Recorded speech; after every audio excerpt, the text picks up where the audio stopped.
Great mornings, give it up, Vivica C. Coxx.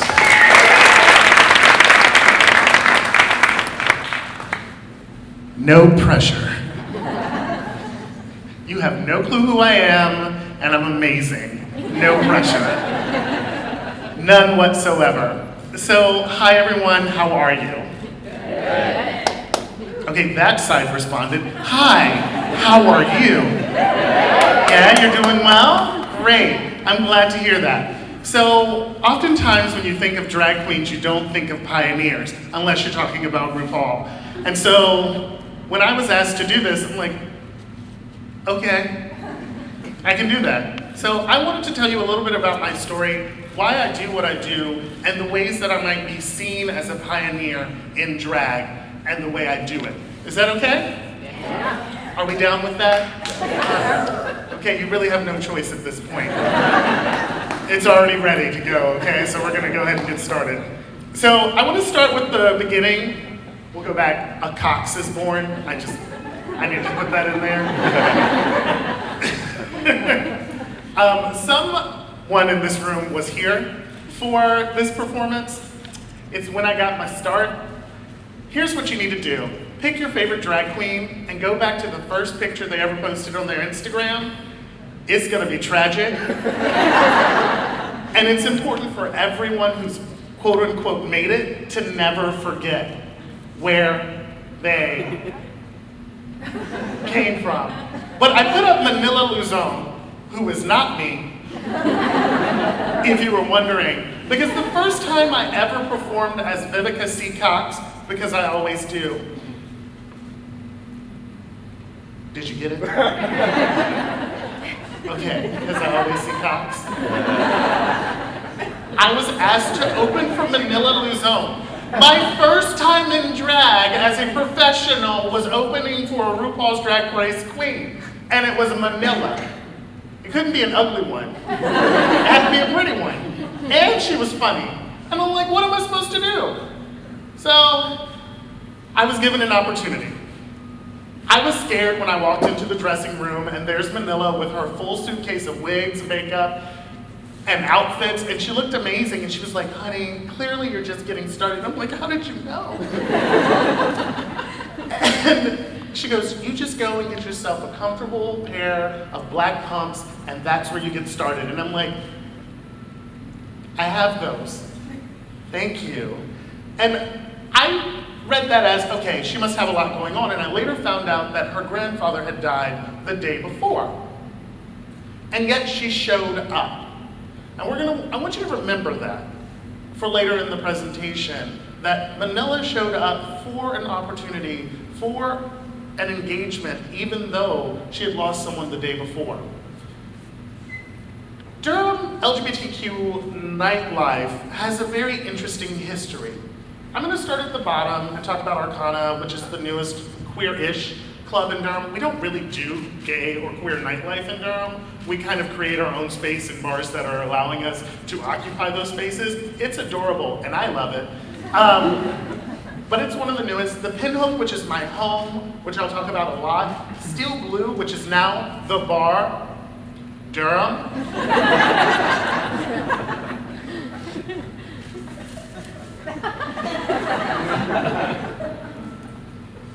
When we're getting ready, we're like, do you want to go to the bar? And someone goes, the bar, or somewhere else? And yeah. And then the power company. No one in this room, you remember the power company? Anyone else remember the power company? Someone is knowingly nodding over here like, I don't want to admit I know the power company.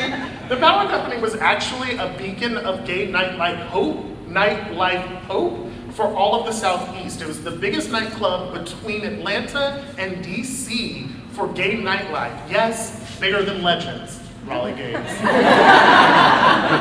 But it closed in 2001 because Durham did the Durham thing and it dwindled, and it's now making its resurgence. But when I was asked to open for Manila Luzon, I was sitting at the bar, at the Pinhook, drinking a beer before going to see the documentary Blackfish. I had an artsy friend who wanted to go see a documentary, so I said, sure. I didn't watch the preview for Blackfish, I'm sorry. But there was something good that happened that night. The owner of the Pinhook looks at me and goes, do you know any drag queens who can open for Manila Luzon? And being who I am, I said, yes. And they looked at me and they went, who? I said, me. And they went, you don't do drag. And I was like, I have for Halloween. And they looked at me and they said, show me. And so I showed a picture, which actually, I will not be showing you. And they said, if that's what you look like when you're not trying, I'd love to see you try. Turns out you can get worse when you try. So I was in the right place at the right time. I identified the opportunity and I just went for it.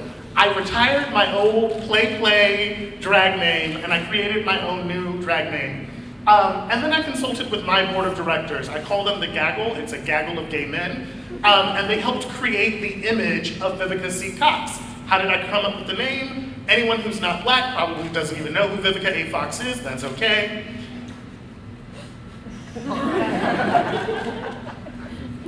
Wake up. And I decided I wanted to be like her, and I created a pun, Vivica C. Coxx, which I will say a lot until you laugh at my name. And then I thought about what my strengths are. I've always been good on the mic. So I weaseled my way into hosting. They were like, we just need you to perform one song. I said, no, I can like totally run the whole show. Just let me run the show. Just let me run the show. They were like, we have a professional host. And I was like, okay, fine. Then the professional host didn't show up. They were like, what are we gonna do? I was like, I'll do it. And I stepped in. And with that, I was able to bring other people on board. The crowd loved me. Manila was off her game. I'm so sorry that she was off her game, but it gave me the opportunity to shine. And everyone was like, you blew Manila out of the water. And I just don't tell people that she was mourning.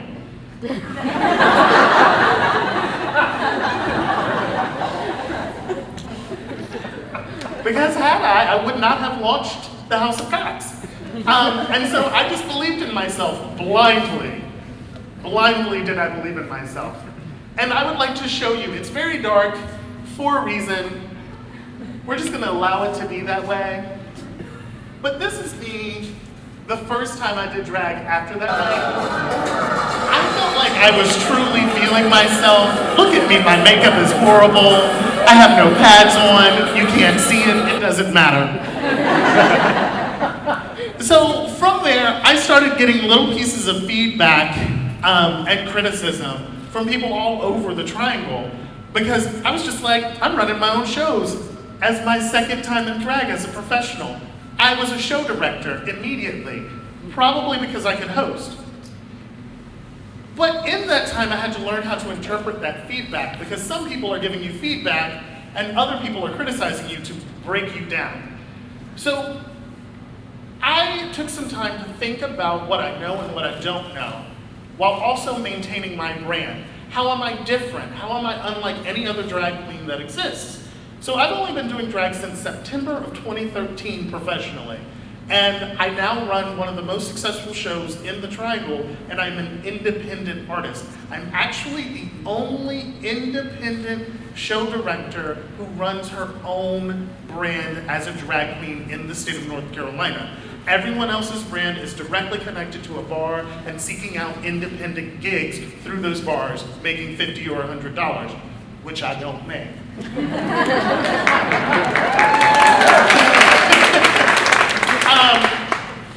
It is important to know who is accountable and to whom. So, I had to learn what I could control and what I couldn't. And when I was putting on a show, or if I was working for someone else, who had ownership over what? And I had to learn how to stay in my lane, which gave me focus and the ability to move strongly forward.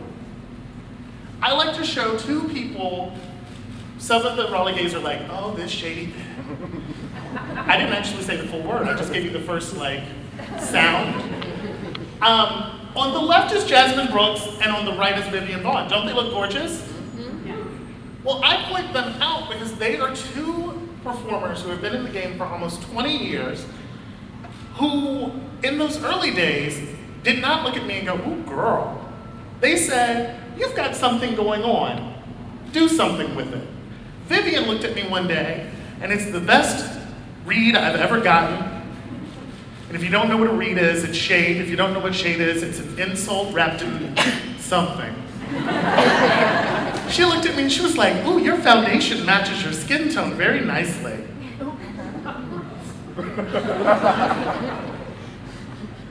And because I'm smart, I went, "My makeup is hideous." So I sought out some guidance on how to do makeup. Jasmine showed up at shows and performed with us long before anyone else really believed in us. And it was because of Jasmine that other people were willing to work with us when we needed to outsource talent. That's all I gotta say.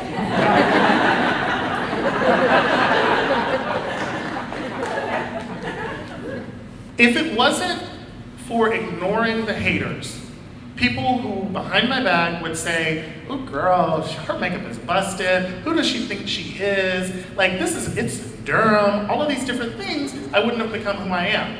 And that's when, through all of this, I was able to create the House of Coxx. We are now 12 members deep.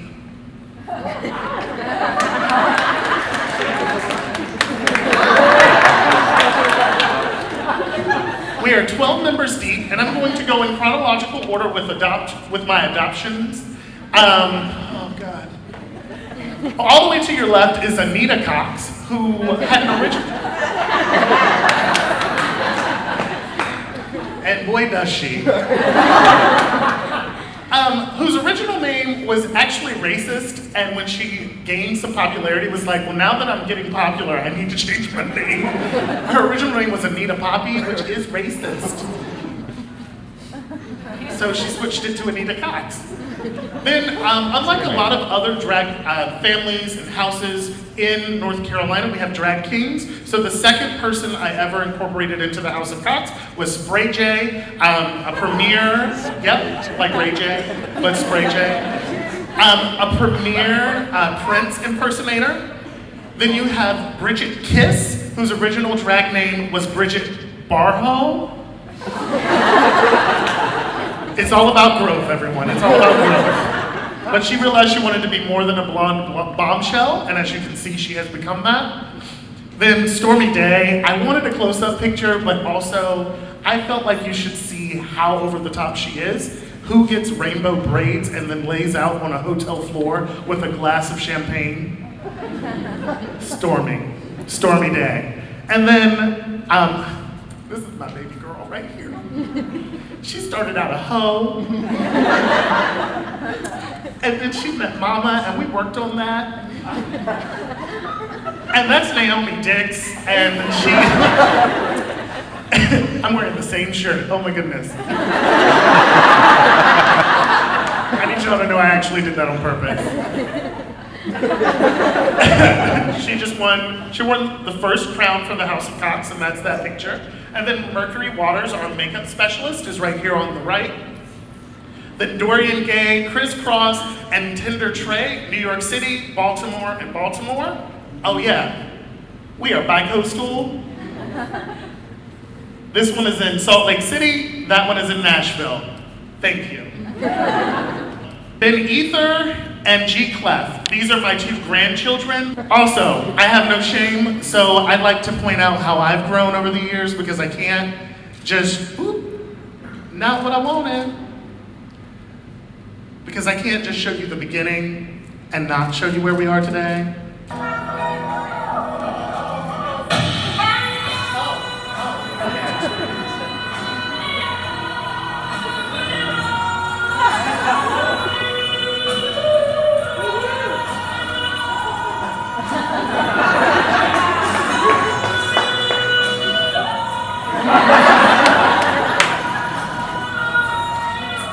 Okay, it's gonna stop soon and we're gonna switch screens. Okay, there we go.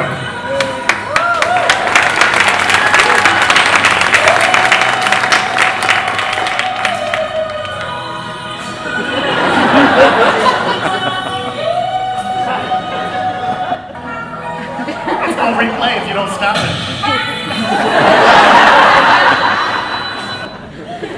There we go.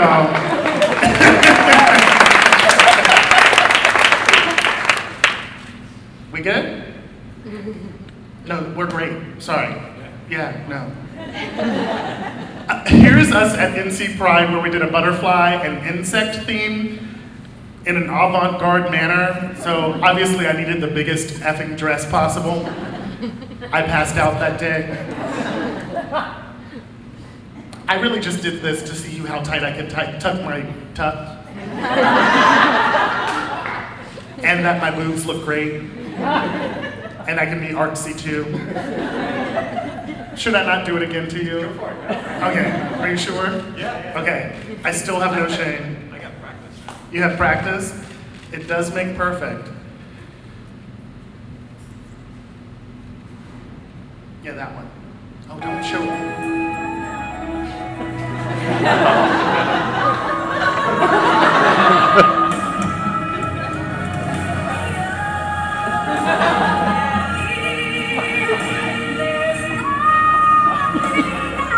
It's really uncomfortable to watch yourself.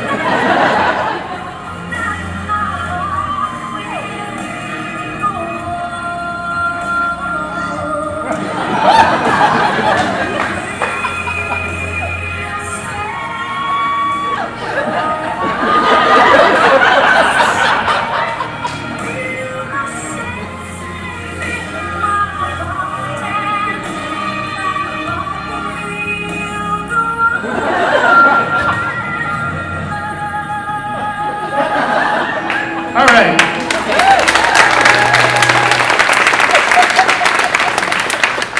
I pride myself on being a combination of humor and beauty. I am fortunate to be enough to be funny, and I'm blessed enough to be gorgeous. And I really like to bring both parts of that to Vivica, so even when I'm performing huge songs, like My Heart Will Go On, I will do so in whiteface. Oh God, I've been looking forward to saying that all day. No, I did grayscale makeup for that look. Yes, made me so happy. My arms were even painted gray, did you see that? Never again. Everything was gray. I was trying. I was filling space. There we go. And I can be ugly too. And still pretty, isn't that amazing? Still ugly and pretty. I do that face really well. My mouth likes being open. Seriously, it likes being open. Okay, I wanted to end my presentation to talk about how I was featured in the Indie Week for the Pride issue this year for making change in queer nightlife. And this is where I want to drive home how I'm a pioneer. Sure, I reinvigorated Durham nightlife. I'm not afraid to say that. Before I started doing drag in Durham, you would go out and things would be like, so hey, how you doing? To the two other people in the bar. Now I'm doing sold out shows. The lowest number we've had in the past year is 180 people, and we've hit 310.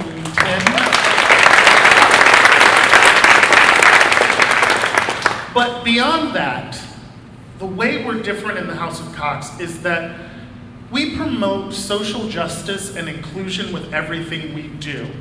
So very few people come to our shows and expect us to be misogynistic, homophobic, transphobic, anything like that. One time I sat on the edge of the stage and said, if ICE comes for you, you can hide in my basement, right? We are the type of drag performers who will do tributes to Pulse and have an entire community on the stage with us. Because when you come to a drag show with the House of Coxx, you are being offered and guaranteed a safer space than any other type of nightlife. And we stand by that and we refuse to back down. Now the funny thing is, they illustrated all of that in this article on Wednesday, and then on Saturday I had a show and someone did everything I told people not to do in the article, and I'm sitting there like, I just wanted to have one good show and like just soar after this article. But no, you can't rest. And that is why people look to me. But it also means that I get emails from people that say, hi, Vivica, I know you hold your shows to a higher standard, but this song that happened this weekend was triggering for me. Can you start having content warnings? And in that moment, I had to go, yes, I will start content warnings for my drag performances, because if it deals with anything that could be triggering for someone, I need to make sure they still have a safer space. And that's how we really drive the point home that we're a different type of drag, and that is why we approach things differently. So that is where I end. My name is Vivica C. Coxx, or J. Clapp. It's great to see you.